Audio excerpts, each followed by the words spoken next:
மதிமுகவும் தனிப்பட்ட 2 பேரும் கிடையாது. முரண்கள்ல உருவான இயக்கங்கள். விஜய் கட்சி ஆரம்பிச்சிருக்காரு. இதுக்காக அவரோட தனிப்பட்ட அரசியல் அபிலாசிட்டார். நாம் தமிழர் கட்சியை பொறுத்த வரைக்கும் தனிப்பட்ட 2 பேரும் கிடையாது. முரண்கள்ல பிறந்த இயக்கமும் இல்ல, தனிப்பட்ட ஒருத்தரோட அரசியல் அபிலாசிக்காக பிறந்த இயக்கம். கட்சி தோல்வியடைந்தா அந்த கட்சி வளராது, விழாது, மீளாது, முடிஞ்சு போகும். ஆனா நாம் தமிழர் கட்சி 2016 முதல் முறையா களம் கண்டோம். 1 விழுக்காடு வாக்கலாம். ஒரு 2 தொகுதியை சேர்த்தா என்ன வாக்கு வருமோ அவ்வளவுதான். அப்ப நாம் தமிழர் கட்சி முடிஞ்சு போச்சு நடத்தாங்க. ஆனா நாம் தமிழர் கட்சி 1.1 2024 8 விழுக்காடு வாக்களை பெற்று நாம் தமிழர் கட்சி வெல்லாது போனால் என்னாகும்? நாங்கள் வெல்லாது போனால் இந்த இடத்துல அந்த தலைவரின் பிள்ளைகளும் போராடி செத்தாங்க. வரலாற்று பதிவாக இந்த 15 ஆண்டுகள பயணத்துல எவ்வளவு நாங்க மறைக்கப்பட்டிருக்கோம். காட்சி ஊடகங்கள் நாம் தமிழர் கட்சியை காட்டாது. 4 மணி போட்டி என்றால் 4வது முனை யாருன்னே சொல்லாது. அவ்வளவு வன்மம், அவதூறு பரப்புரை, அடக்குமுறை, ஒடுக்குமுறை எல்லாத்தையும் தாண்டி நீத்தேடு, கைட்டவரமனு, 8 வழிச்சாலை, உயிர்மனித பகுரம், ஸ்டெர்லைட்டு, அணுவுல, அணுக்கழி மையம்னு நாங்க களம் காணாத போராட்ட கடமைகள் எல்லா இடத்துலையும் மக்களுக்காக நின்று தான் நிரூபிச்சு தான் அந்த களத்தை நிற்கும். இந்த கட்சிக்கு வாக்கு செலுத்தாம எந்த கட்சி வாக்கு செலுத்த போறாங்க? நாங்கள் இந்த 26 சட்டமன்ற பொதுத்தேர்தலில் களத்தில் முன்னோக்கி பாய்வோம். சரிவாதி பெண்களுக்கு வாய்ப்பு, சரிவாதி ஆண்களுக்கு வாய்ப்பு, திருநங்கைக்கு வாய்ப்பு. இங்க சமூக நீதினு பேசுவாங்க. நாம் தமிழர் கட்சி சமூக நீதி மட்டும் இல்லை, பாலின நீதியும் நிலைநாட்டு. காலம் ஒரு முறை கடைசியாக பிடித்துக் கொள்ளுங்கள், பற்றிக் கொள்ளுங்கள். வரலாற்றின் கடைசி வாய்ப்பு நாம் அன்னை தமிழினம் மீண்டும் எழுவதற்கு கடைசி வாய்ப்பு நாம்.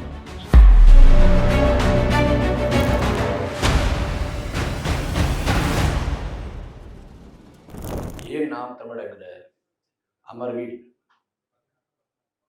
பங்கெடுத்துக் கொண்டிருக்கிற உறவுகள் அனைவருக்கும் பணிவான வணக்கம். ஒரு மொழியை பேசக்கூடிய மக்களின் கூட்டம் இனம் என்று வரையறை செய்யப்படுகிறது. அதுவே தனக்கென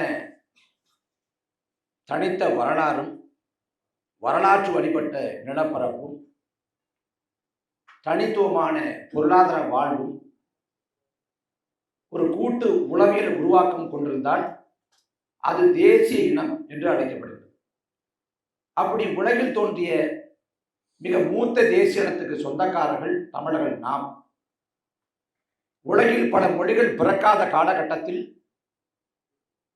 2000 ஆண்டுக்கு முன்பே மொழிக்கண இலக்கண இலக்கிய நூலான தொல்காப்பியத்தை கொண்டிருந்தது தமிழ் பேரினம். உலகத்தில் பல இனக்கூட்டம் நாடோடிகளாக தெரிந்த காலகட்டத்தில் தங்கள் வாழ்வியல் நிலங்களை குறிஞ்சி, முல்லை, மருதம், நெய்தல், பாலை என்று 5 வகையாக பிரித்து பகுத்து வாழ்ந்தவர்கள் தமிழர்கள் நாம். எப்படி வேண்டுமானாலும் வாழலாம், வாழ்வுக்கு எந்த இலக்கணமும் இல்லை என்று உலகத்துல பல இனக்கூட்டம் வாழ்ந்த போது வாழ்க்கை, அகவாழ்க்கை, புற வாழ்க்கை என்று பகுத்து அந்த வாழ்வுக்கு இலக்கணமாக அறத்தை வைத்தவர்கள் தமிழர்கள் நாம். உலகத்துல பல தத்துவ நூல்கள் தோன்றாத காலகட்டத்தில் 2000 ஆண்டுக்கு முன்பே உலகிற்கு பொதுமுறை தந்தது தமிழ் பேரினம். இன்னைக்கு எத்தனையோ தத்துவ நூல்கள் இருக்குது, அறிஞர் பெருமக்கள் இருக்கிறாங்க. ஆனா எல்லா நூல்களும், எல்லா அறிஞர் பெருமக்களின் கருத்துகளும் ஒரு காலகட்டத்தோடு நின்று போகுது. இல்ல குறிப்பிட்ட மக்கள் கூட்டத்துக்கு மட்டும்தான் பொருந்தது. ஆனா எல்லா காலத்துக்கும் பொருந்துகிற கருத்தை, எல்லா மக்கள் கூட்டத்துக்கும் பொருந்துகிற கருத்தை 2000 ஆண்டுக்கு முன்பே ஒருவன் சொன்னான் என்றால் அது வள்ளுவ பெரும்பாட்டன் தான். அந்த வள்ளுவ பெரும்பாட்டனை ஈன்றெடுத்த இனம் தமிழ் பேரினம். அந்த இனத்தின் அடையாளம் தமிழர் என்பது.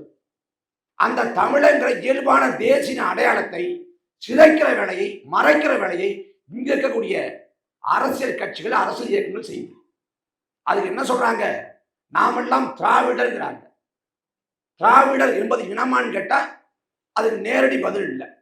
10 ஆண்டுக்கு முன்பாக நாம் மொழியால் தமிழர்கள், ஆனா இனத்தால் திராவிடர்கள் அப்படின்னாங்க. இப்ப கேட்கிறப்ப அது ஒரு காலகட்டத்தில் திராவிடர் என்பது இனத்தை குறித்தது, ஆனா இன்னைக்கு இனத்தை குறிக்கல, ஒரு தத்துவத்தை குறிக்குங்கிறாங்க. ஆந்திரா இருக்குது, கேரளா இருக்குது, கர்நாடகா இருக்குது, அருகாமையில். அங்கெல்லாம் ஆந்திராவில் தெலுங்கரா இருக்காங்க, கர்நாடகாவில் கன்னடா இருக்காங்க, மகாராஷ்டிராவில் மராட்டியர் இருக்காங்க.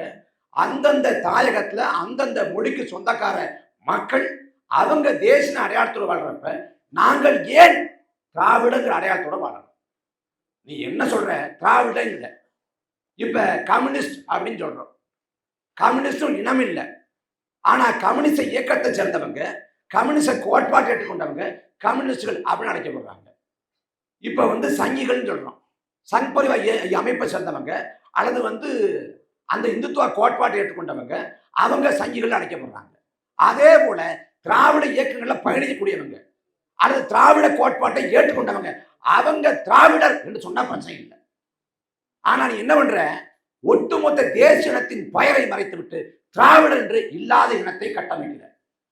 ஏன் கட்டமைக்கிற அப்படின்னு பின்னோக்கி பார்த்தா அந்த திராவிடங்கிற அடையாளத்துக்குள்ள உள்ள வர்றவங்க மாற்று மொழிக்காரங்க.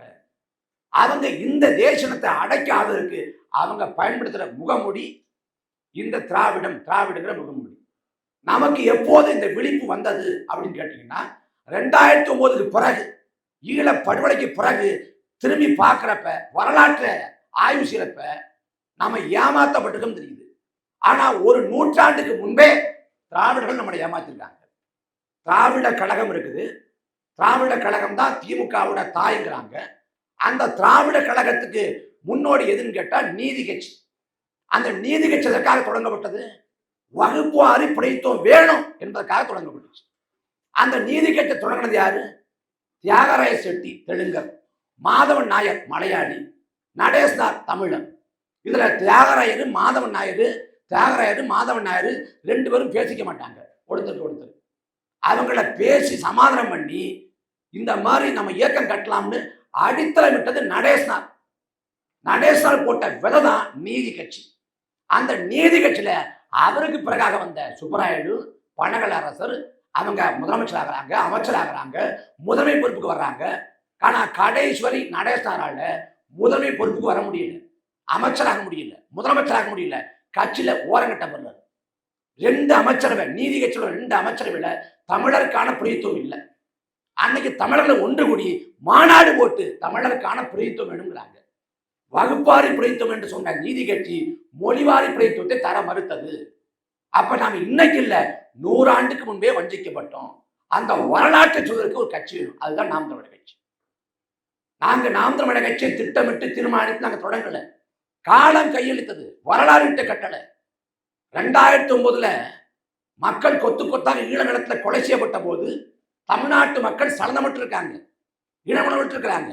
அந்த சமயத்துல தமிழ்நாட்டு மக்களுக்கு உணர்வை ஏற்படுத்த வேண்டும் என்பதற்காக தன்னை எரித்து கொண்டு செத்து போனான் அண்ணன் முத்துக்குமார். அவன் செத்த போது அவன் மரண சாசன அறிக்கையை கொடுத்தான் இந்த உலகத்துக்கு. விதியே விதியே என் என்னைத்தான் என் தமிழ் சாதிங்கிற பாரதியோட கூட்டோட தொடங்கும். அவன் எல்லோருக்கும் சொன்னான். அன்னைக்கு இருந்த தலைமுறை மக்களுக்கு என்ன பண்ணணும்னு சொன்னா, தன் உடலை உடற்கூட ஆய்வு பண்ண போற மருத்துவர்களுக்கு சொன்னா, களத்திருந்த காவல்துறைக்கு சொன்னா, வழக்கறிஞர்களுக்கு சொன்னா, எல்லாருக்கும் அண்ணன் முத்துக்குமார் என்ன பண்ணணும்னு சொன்னான். அன்னைக்கு அமெரிக்காவை ஆண்ட பாரக் ஒபாமாவுக்கும் பேசின அண்ணா செய்தியை சொன்னான். மொத்தம் 16 கோரிக்கைகள் வருது அண்ணன் முத்துக்குமார். அந்த 16 கோரிக்கைகள்ல 3 கோரிக்கை சிங்கள தரப்பு மக்களுக்கான நீதிக்காக. அழித்தொழிக்கப்படுறது தமிழினம், அழித்தொழிப்பு செய்யறது சிங்கள இனம். ஆனா அந்த சமயத்துல கூட தமிழ்நாட்டுக்கு அகதிகளாக வந்த சிங்கள தம்பதியர் மீதான பாஸ்போர்ட் கொடுத்தாட்டி நீக்கப்பட வேண்டும். தமிழ்நாட்டு அகதிகளாக வரக்கூடிய சிங்கள பத்திரிகையாளரோட பாதுகாப்பை உறுதிப்படுத்தணும். இறந்து போன சிங்கள பத்திரிகையாளர் லசந்தாவோட மரணத்துக்கு நீதி வேணும். யார் கேட்டது? அண்ணன் முத்துக்குமார். அப்ப தன் இனம் அழித்தொழிக்கப்படுற வேலையில கூட எதிர் இனத்தின் மீது பதிவு காட்டியவன் அண்ணன் முத்துக்குமார்.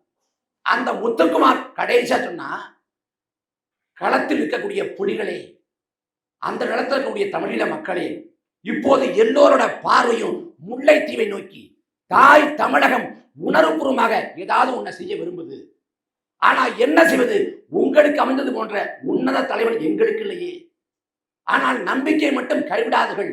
இது போன்ற கையறு காலங்கள், கைவிடப்பட்ட நிலைமை காலங்கள் சிறந்த மக்கள் தலைவனை கண்டுபிடித்திருக்கிறது. அப்படிப்பட்ட ஒருவர் இந்த காலத்திலே உருவாகலாம் என்று சொல்லி செத்து போனான் முத்துக்குமார். அவன் சொன்ன தலைவன் தான் அண்ணன் சீமான். அவன் கண்டெடுத்த தலைமைதான் நாம் தமிழர் கட்சி. அண்ணன் முத்துக்குமார் இறந்து போன போது என்னை போன்ற பிள்ளைகளுக்கு எதுவுமே தெரியாது. ஆனா முத்துக்குமார் இறந்த பிறகு அவன் எந்த பாதையில பயணிச்சானோ அதே பாதையில எங்களை தள்ளி விட்டுருக்கான். அப்ப முத்துக்குமாரின் கனவை நிறைவேற்றுவதற்குத்தான் நாம் தமிழர் கட்சி. இங்க திராவிட கட்சிகள் இருக்கு, ரெண்டு வரும் திராவிட கட்சிகள். ரெண்டு வரும் திராவிட கட்சிகள் என்ன சொல்லுது? நாங்க ஒரு கோட்பாட்டு பின்பலம் கொண்டவங்க. அது குறிப்பா திமுக அதிகப்படியான கோட்பாட்டு வேடம் போடுது. இந்தியாவில் எத்தனையோ மாநில கட்சி இருந்தாலும் தமிழ்நாட்டில் கூடிய திமுக தான் அதிகப்படியான கோட்பாட்டு வேடம் போடுது. ஆனா திமுக எதற்காக தோன்றியது? பெரியார் ஈவரா மணியமே திருமணம் பண்றாரு, மணியமே வாரிசாக இயக்கத்துக்கு அறிவிக்க போறாரு. அப்ப அதுல முரண்பட்டு சண்டையிட்டு பெரியார் அண்ணா வெளியேறாரு. வெளியேறி தனி இயக்கம் திராவிட முன்னேற்ற கழகம். அந்த திராவிட முன்னேற்ற கழகத்துல அண்ணாவின் மறைவுக்கு பிறகாக கருணாநிதிக்கு எம்ஜிஆருக்கு முரண்பாடு. இன்னும் சொல்ல போனா எம்ஜிஆர் கேட்டது சுகாதாரத்துறை அமைச்சர் பதவி, அதை கருணாநிதி தரவில்லை. அதன் வெளிப்பாடாக பொது வெளியில கணக்கேட்டார். அதுல சண்டை முரண்பாடு. எம்ஜிஆர் வெளியேற்றப்படுறாரு. வெளியேற்றப்பட்ட பிறகு அனைத்து இந்திய அண்ணா திராவிட முன்னேற்ற கழகம் அப்படின்னு தொடங்கினார். அன்னைக்கு அனைத்து இந்திய வார்த்தையை சேர்க்கல, பின்னால சேர்த்தார். அதிமுக கட்சி ஆரம்பிச்சார். பிறகு 90களுக்கு பிறகு வைகோவுக்கும் கருணாநிதி முரண்பாடு. வைகோ தன் மகனுக்கு போட்டியா வரும்னு நினைச்சுக்கிட்டு திட்டமிட்டு வைகோவை கட்டம் கட்டி திட்டம் கட்டி கட்சி விட்டு வெளியேற்றார். வெளியேற்றப்பட்ட இயக்கம், வெளியேற்றப்பட்ட வைகோ தனி இயக்கம் கட்டுறாரு. அது மதிமுக. இப்படி திமுகவும் அதிமுகவும் தனிப்பட்ட ரெண்டு பேரும் கிடையான முரண்கள்ல உருவான இயக்கங்கள். அதே போல இந்த இடத்துல இப்போது ஐயா கமலஹாசன் 2018 கட்சி ஆரம்பிச்சார். அது எதற்காக? தனிப்பட்ட கமலஹாசனோட அரசியல் அபிலாசைக்காக. விஜய் கட்சி ஆரம்பிச்சிருக்காரு. எதுக்காக? அவரோட தனிப்பட்ட அரசியல் அபிலாசைக்காக. விஜயகாந்த் கட்சி ஆரம்பிச்சார் 2004 காலகட்டத்தில். அது எதுக்காக? அவரோட தனிப்பட்ட அரசியல் அபிலாசைக்காக. நாம் தமிழர் கட்சியை பொறுத்த வரைக்கும் தனிப்பட்ட ரெண்டு பேரும் கிடையான முரண்கள்ல பிறந்த இயக்கமும் இல்லை, தனிப்பட்ட ஒருத்தரோட அரசியல் அபிலாசிக்காக தொடங்கப்பட்ட இயக்கமும் இல்லை. 2009 எந்த தமிழனும் மறக்க கூடாத ஆண்டு. மே 18 எந்த தமிழனும் கடக்க கூடாத நாள். அந்த 2009ஆம் ஆண்டு மே 18ஆம் தேதி கொத்து கொத்தாக என் இன மொத்தத்தையும் கொண்டு முடித்து விட்டு லட்சக்கணக்கான தமிழர்களை சாகடித்து விட்டு அவ்வளவுதான் நாங்கள் தமிழர்களை வீழ்த்தி விட்டோம். நாங்கள் தமிழீழ தேசத்தை சிதைத்து விட்டோம். உங்கள் தாய கனவை நொறுக்கி விட்டோம். உங்கள் புலிக்கொடை இறக்கி விட்டோம். உங்கள் தலைவனை கொண்டாடித்து விட்டோம் சொல்லி ராஜபக்சே மண்ணை முத்தமிட்டு எக்காலம் விட்டு சிரித்த நாள் மே 18. இலங்கை வீதிகளில் சிங்கள ஓநாய்கள் ஆனந்த கூத்தாடிய நாள் மே 18. உலகம் முழுக்க வாழ்ந்த தமிழர்கள் கண்ணீர் வடித்து ஐயோ எல்லாம் போச்சு என்று கதறினால் மே 18. தலைவரின் உடலை பார்த்து கண்ணீர் வடிச்சு இனி வாழ்வதா தற்கொலை சாவதா என்று தெரியாது மனம் புடுங்கினால் மே 18. ஒரு தேசிய இனத்தோட அரசியல் மேலிச்சு தான் நாம் தமிழர் கட்சி. நாம் தமிழர் கட்சி 100 விழுக்காடு மற்ற கட்சி போல இல்லை. இப்ப ஐயா விஜய் வந்திருக்காரு. இந்த தேர்தல் காலத்துல அவர் இவ்வளவு விழுக்காடு வாக்களை பெறுவாரு, அவ்வளவு இடங்களை பிடிப்பாரு, ஆட்சி அமைப்பாரு, அப்படி இப்படி நிறைய கருத்துருவாக்குங்கள். ஆனா இந்த தேர்தலில் விஜய் தோற்று போனால் கட்சியில் யாரும் இருக்க மாட்டார்கள், ஊடகங்கள் சீண்டாது, அந்த கட்சி கலகலத்து போகும். எல்லா இயக்கமும் அப்படித்தான். ஒரு கட்சி தோல்வி அடைஞ்சா அந்த கட்சி வளராது, எழாது, மீளாது, முடிஞ்சு போகும். ஆனா நாம் தமிழர் கட்சி 2016 முதல் முறையா களம் கண்டோம். பெருத்த நம்பிக்கையோடு மக்களை நம்பி கருத்தை சொல்லி கோட்பாட்டை சொல்லி கொள்கையை சொல்லி 2016 களம் கண்டோம். 2016 களம் கண்ட வேளையில நம்மோடு சேர்த்து மாற்றுங்கிற முழக்கத்தை வச்சு மக்கள கூட்டணி, பாமக தனி அணி. அல்ல பாமக தோற்று போனது. அதுக்கு பிறகாக மறுபடியும் அதிமுக போனாங்க. இந்த பக்கம் மக்களை கூட்டணி தோற்று போனது, அணி சிதறி போனது. அதே போல நாம் தமிழர் கட்சி வெற்றி வரல, தோற்றுதான் போனோம். 1 விழுக்காடு வாக்கு தான், சொற்ப விழுக்காடு தான். ஒரு 2 தொகுதியை சேர்த்தா என்ன வாக்கு வருமா, அவ்வளவுதான். அப்ப நாம் தமிழர் கட்சி முடிஞ்சு போச்சு நினைச்சாங்க. தமிழ் தேசியவாதிகள் தேர்தல் பாதைக்கு வர முடியாது, தமிழ் தேசிய தேர்தல் அரசியல் எழ முடியாது நினைச்சாங்க. ஆனா நாம் தமிழர் கட்சி 1.1 பார்லிமெண்ட் பொதுத்தேர்தல்ல 4 விழுக்காடு வாக்களை பெற்றது.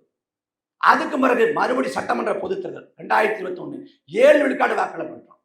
அதுக்கு பிறகு பார்லிமெண்ட் பொதுத்தேர்தல் 2024 8 விழுக்காடு வாக்களை பெற்று மாநில கட்சி அங்கீகரிக்கப்பட்டு இன்னைக்கு பணம்ங்கிறது பிரதான காரணியா இருக்கு. தேர்தலில் ஒரு சட்டமன்ற தொகுதிக்கு 40 லட்சம் செலவு பண்ணலாங்கிறது தேர்தல் ஆணையம் வச்சிருக்கக்கூடிய உச்ச வரம்பு. அந்த 40 லட்சத்தை தாண்டி ₹1 செலவு பண்ணாலும் அது ஊழல் தான், முறைகேடு தான். ஆனா இங்க திமுகவும் அதிமுகவும் ஒரு சட்டமன்ற தொகுதிக்கு 40 கோடி 50 கோடி செலவு பண்றேன். இங்க நாங்க 10 லட்சம் கூட செலவு பண்ணல. கொள்கையை சொல்லி, கோட்பாட்டை சொல்லி, கருத்தை சொல்லி, மக்கள் நம்பிக்கையை பெற்று, நன்மதிப்பை பெற்று நாங்க 8 மில்லியன் விழுக்காடு வாக்குல பெற்றிருக்கோம். அப்ப தோத்து போன கட்சி எழுந்தது, வளர்ந்தது, நிமிர்ந்ததுன்னா இந்திய வரலாற்றிலே நாம் தமிழர் கட்சி மட்டும்தான். எங்களுக்கு நீண்ட பார்வை இருக்கு, தொலைநோக்கு சிந்தனை இருக்கு. கேள்வி கேட்கறாங்க, எத்தனை தேர்தலில் நீங்க பயிற்சி எடுப்பீங்க? இந்த தேர்தலில் நாங்கள் வெற்றியை பெற்று அதிகாரத்தை நோக்கி நகருவோம். ஒருவேளை ஒரு கற்பனைவாதம், கற்பனையான ஒரு கேள்வி, நாம் தமிழர் கட்சி வெல்லாது போனால் என்னாகும்? நாங்கள் வெல்லாது போனால் அந்த நிலத்திலே எங்கள் தலைவன் கடைசி வரை மண்ணுக்காக மக்களுக்காக போராடி செத்தது போல இந்த நிலத்தில் அந்த தலைவரின் பிள்ளைகளும் போராடி செத்தாங்கிற வரலாற்று பதிவு வரட்டும்.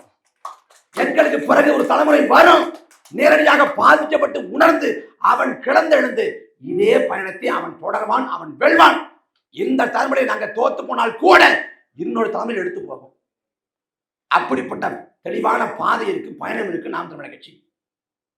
நாம் தமிழர் கட்சி தான் அந்த மண்ணுக்காக மக்களுக்காக பேசுது.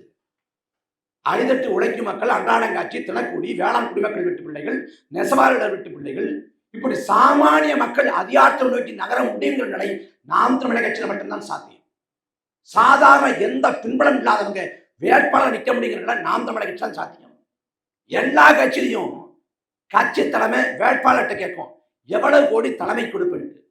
நாம் தமிழர் கட்சியில நாம் தமிழர் கட்சி வேட்பாளர் தலைமையை பார்த்து ஏதாவது காசு கொடுன்னு கேட்பார். இதான் நிலைமை. நாங்க பணத்தை பிரதான வச்சில்ல, நாங்க மக்களுக்காக உழைக்கிறோம், கொள்கையை சொல்றோம், கோட்பாட்டை சொல்றோம்.